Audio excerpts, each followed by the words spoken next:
Komisioni Qendror I Zgjedhjeve nuk do të procedojë ende me certifikimin e rezultateve përfundimtare të zgjedhjeve të parakohshme parlamentare të 7 qershorit.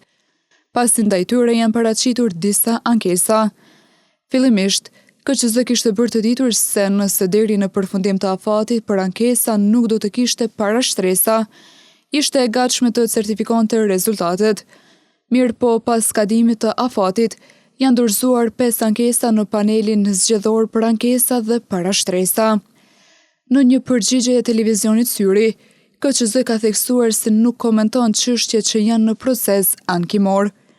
Institucioni ka bërë të ditur se do t'i përgjigjet brenda afatit ligjor çdo kërkesë të PZAP-s dhe se do të pres vendimarrjen e këtij institucioni dhe nëse ka ankesa të mëtejshme edhe të Gjykatës Supreme. Vetëm pas përfundimit të këtyre procedurave dhe zbatimit të çdo vendimi eventual që përmban obligime për KQZ-n, do të mund të bëhet certifikimi I rezultateve përfundimtare të zgjedhjeve të parakohshme për Kuvendin e Kosovës.